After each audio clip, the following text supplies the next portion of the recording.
Hai semuanya, selamat datang lagi. Hari ini aku mau menjelajahi topik yang sangat penting dan relevan, yaitu kesadaran dasar tentang special needs. Penting untuk diingat bahwa setiap individu itu unik. Dan dalam video kali ini aku akan membahas beberapa hal mendasar untuk membangun pemahaman yang lebih luas tentang keberagaman special needs atau kebutuhan khusus. Tapi aku minum teh dulu ya. Kan judulnya Tea Time with Mo.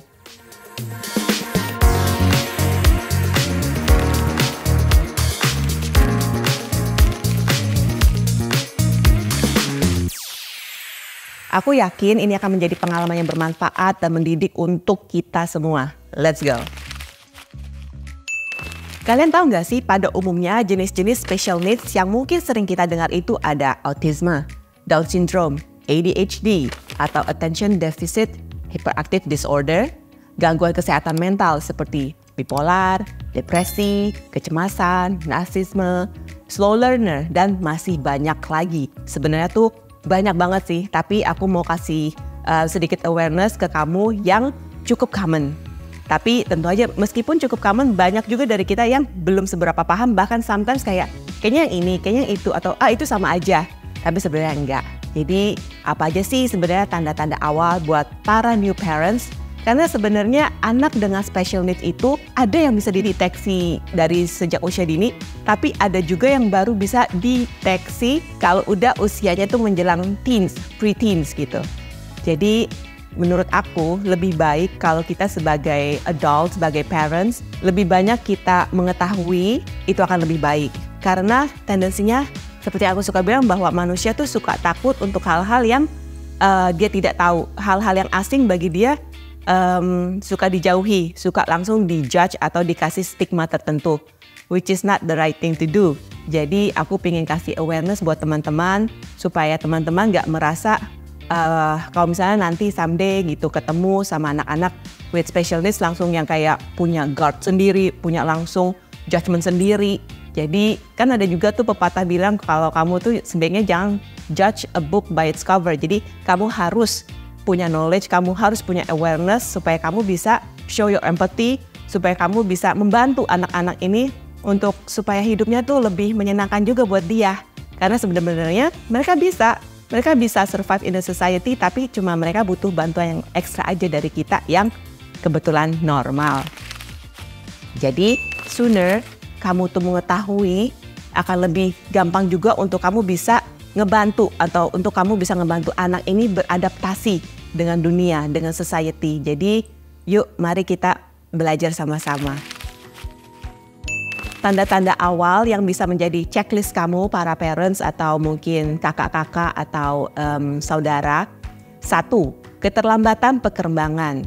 Biasanya kemajuan dalam perkembangan fisik, kognitif, atau sosial yang lebih lambat dari teman sebayanya. Jadi sometimes mungkin ada anak-anak yang ngomongnya lebih lambat dari teman-teman seusianya, atau mungkin sometimes ada yang kurang bisa join dalam sebuah conversation dengan teman-teman sebayanya.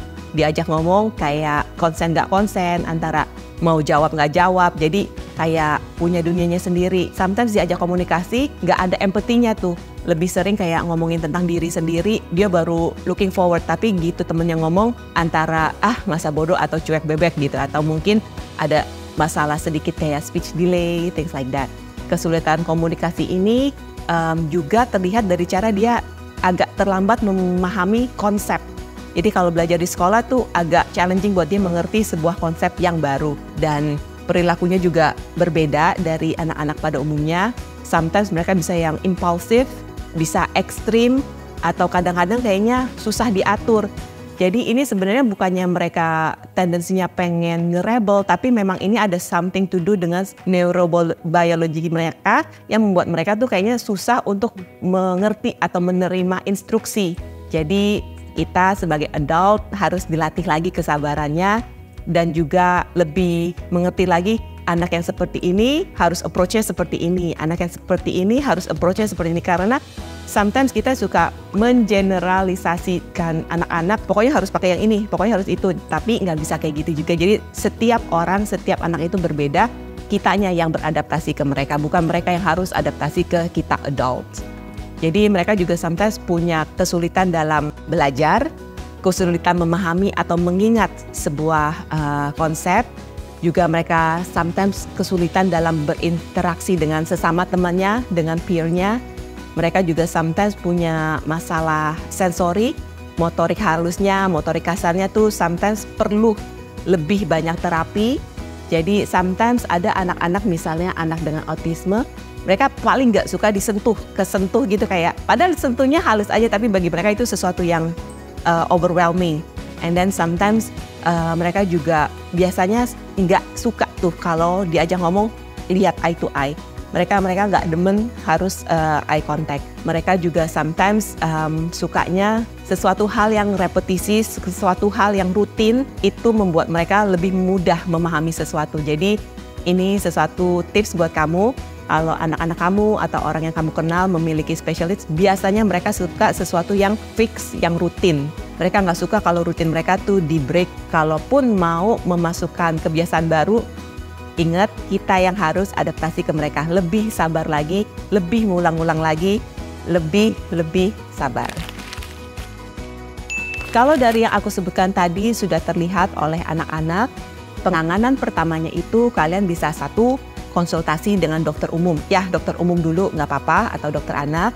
Nanti dia yang akan kasih rujukan untuk ke dokter spesialis. Nah, setelah itu baru deh kamu bisa mulai mempelajari lebih lagi. Karena nggak bisa kamu cuma serahin ke spesialis doang.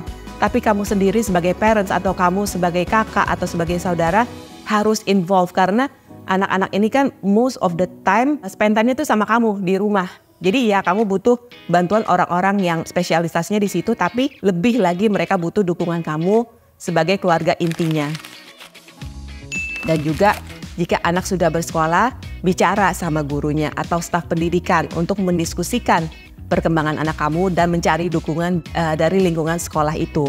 Jadi sometimes aku suka lihat bahwa banyak sekolah-sekolah di Indonesia ya, yang mereka menerima anak-anak with special needs, but alangkah lebih baiknya kamu sebagai parents lebih kritikal. Kamu tanya, nih sistemnya kalau kamu sudah berani menerima anak with special needs, persiapan kamu apa? Apakah ada shadow-nya? Apakah ada jam khusus untuk anak-anak ini? Apakah ada konselornya? Jadi kamu yang harus lebih kritis.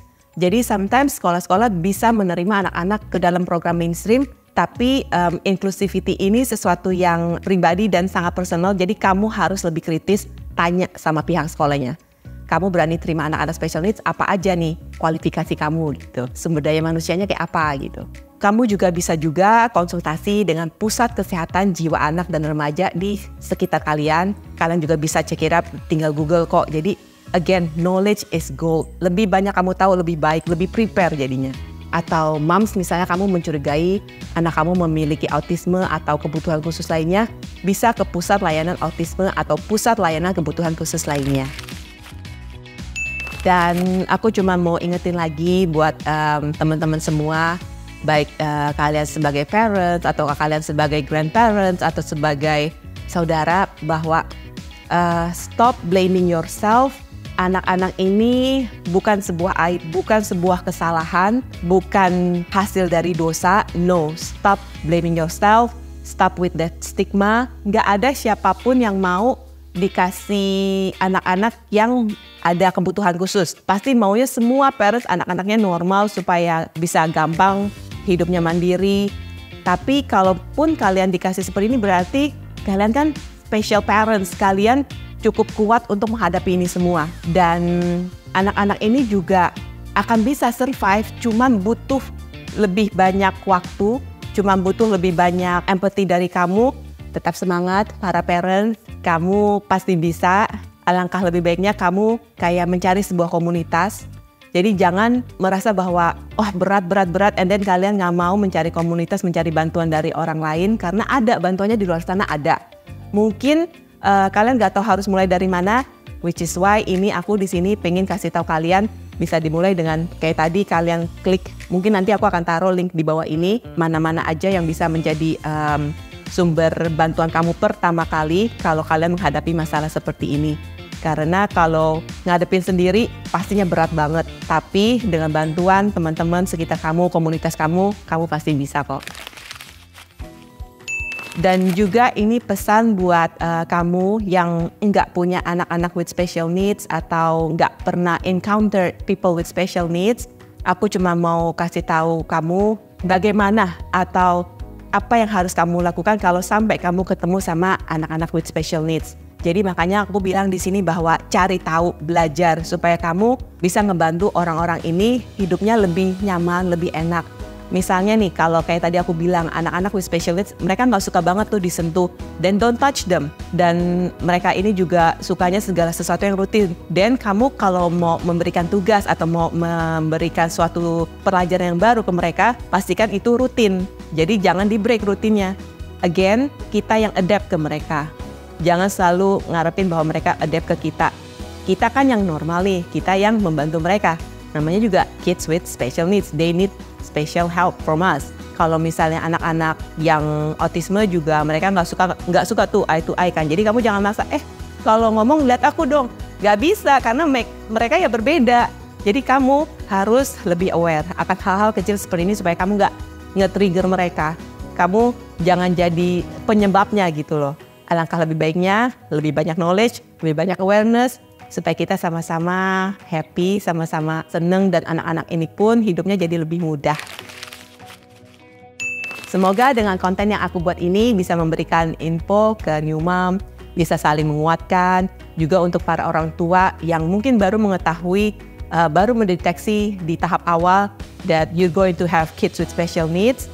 Gak apa-apa, berarti ini hanya challenge yang harus kamu lalui aja. Memang butuh waktu lebih lama, butuh proses, tapi kita semua pasti bisa karena these days informasi sudah banyak banget dan juga orang-orang yang peduli juga udah banyak banget. Jadi udah nggak zamannya lagi kids with special needs diumpet-umpetin, dianggap aib, because they're not. Mereka itu pemberian dari Tuhan and they're special. Maka kamu pun special as a parent. Thank you semuanya. Aku minum lagi ya. Thank you udah join Tea Time with me.